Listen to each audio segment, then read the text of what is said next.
Hi, I'm Sean Gannon, and this is Minute Math, and today we're learning about the mean value theorem for integrals. Minute Math, when you need help you use Minute Math. We're given this problem right here. f of x equals 4 over x squared on our interval from -4 to -2, and we want to find the value of c that satisfies the mean value theorem for integrals.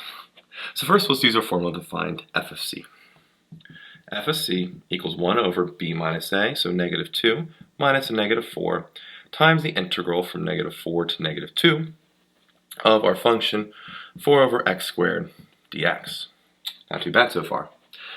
Now, 1 over -2 plus or minus a -4 or plus a +4 is a 1/2 here.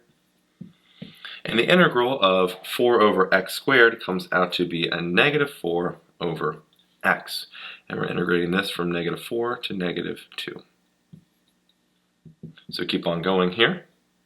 I'm going to plug -2 in for x first into my function here. And when I do that, when I plug -2 in for x, I get a +2. When I plug, now I subtract by plugging -4. When I plug -4 in for x, I get a +1. Well, pretty simple. 1/2. 2 minus 1 is a 1. And 1/2 times 1 is a 1/2. And that's equal to my f of c value, don't forget it. So now we have f of c is equal to 1/2. But we want to find the value of c. So, kind of start over here. I take my f of c. What is it equal to? I plug c into my function here.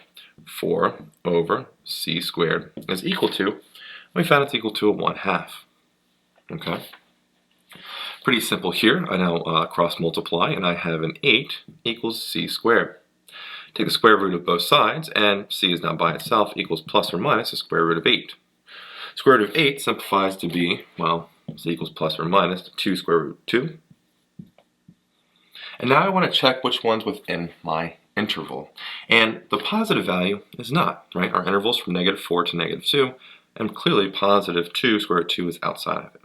So our c value equals a -2 square root of 2, which as a decimal comes out to be approximately a -2.828, which again confirms it's in our interval.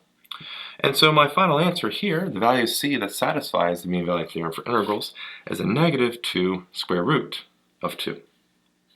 I hope this video was helpful for you, and if it was, please subscribe to this YouTube channel and like this video. This helps us make more free math lessons for you and for everyone else. So as always, thanks for watching. Minute Math, when you need help you use Minute Math.